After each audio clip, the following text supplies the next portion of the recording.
You too will experience what is reserved.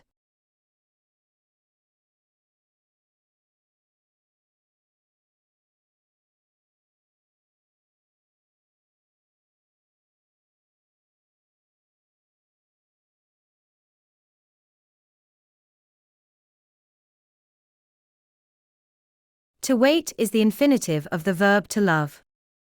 Tonino bello.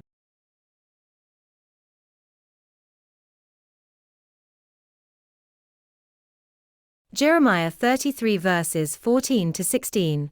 Luke 21:25-28.34-36. Welcome to our channel that compares themes of the Gospel and Franciscan Sources.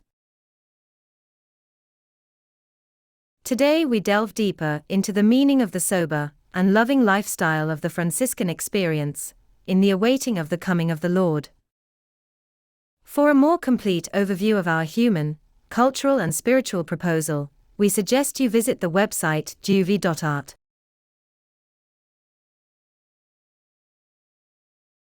In Francis and Clare of Assisi, we see all the premonitory signs of this daily event of trust, hope and presence of Jesus. They had understood that the Lord is coming, and he must be awaited with zeal not only in some liturgical periods, almost to match the carelessness of previous moments, but the journey of faith is a parable of waiting for the coming one, for the kingdom that approaches and knocks at the door. Advent coming is every morning, every day, every moment. This is why the two poor of Assisi always had the ears of their hearts well stretched out so as not to miss the appointment. Clare made herself a lamp that emanates light for the light that comes. We read in the sources, while she writes to her spiritual daughter, Agnes of Bohemia. Then you too will experience what is reserved for his friends alone, and you will taste the secret sweetness that God himself has reserved from the beginning for those who love him.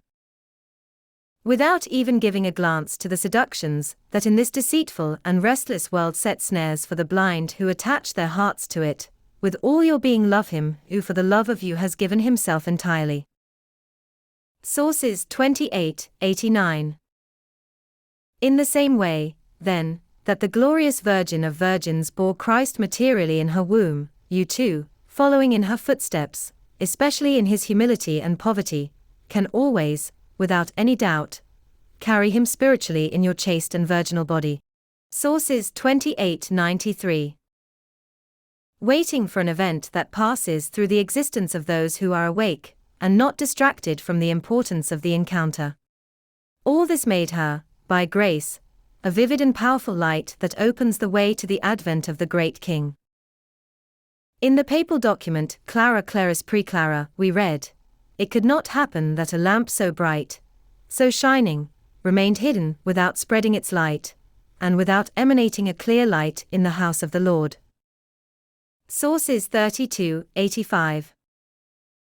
The waiting for the coming groom was so substantial in Clare that it left no room for any kind of lukewarmness.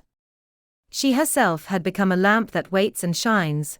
Her life had been transformed into an advent of praise to the Lord. Francis of Assisi lived the entire parable of his life, starting from his conversion, in a continuous act of vigilance for the arrival of the Beloved. In the fraternity, he always tried to stimulate his brethren in this direction. Scrolling through the Perugian legend we read, "If the servant of God provides wisely for his own body with good grace and to the extent possible, and brother body shows himself lazy, negligent and sleepy in prayer, in vigils and in other good works of the Spirit, then he must punish him like a rebellious and indolent donkey, who wants, yes, to eat, but refuses to work and carry the load." Sources 1652. His sons, who looked at the life that the poor man led with great rigor, followed him. They afflicted their bodies not only with fasting, but with many vigils, suffering cold and nakedness, and working with their hands. Very often, so as not to be left without doing anything, they went to help the poor people in the fields, sometimes receiving bread from them for the love of God. With these and other virtues they sanctified themselves and the place of the portiuncula. Other brothers who came later behaved in the same way for a long time, although with less austerity. Sources 1553. At that time, the type of asceticism and spirituality lived was expressed in a rigorous way of life, but with regard to his community, Francis always seasoned it with the salt of wisdom. Clare herself, a woman enclosed in the secret of God, lived in San Damiano as a pilgrim and stranger in this world. Rule 8, 1, in a vigil abandoned to the spouse, who awaits her life with solicitude. Hers was an opening to a presence that inebriates the poor and humble heart with joy, in a prayer that is love, in the secret of the Father. Chiara's life was led in the spirit of joyful penance and expectation, following the gospel, in the utmost poverty, and in Christian brotherhood. She, like Francis, became a trusted and prudent servant, placed in charge by the Lord to give food at the proper time. For both of them, the arc of their existence was a living by throwing their heart beyond every obstacle, becoming a lamp that calls us not to waste the days of waiting for the Lord. Francis and Clare, champions of a sober and intense life, because it was founded on a love story with Christ so profound that one could no longer trace the beginning and the end, fixed in the dimension of eternity. Jeremiah 33 verses 14 to 16, Luke 21:25-28.34-36. Thank you all for your kind attention. We invite you to subscribe to the channel, to stay updated on our activities of knowledge of the Franciscan sources and the spirituality of the founders. If you liked it, leave a like to support us.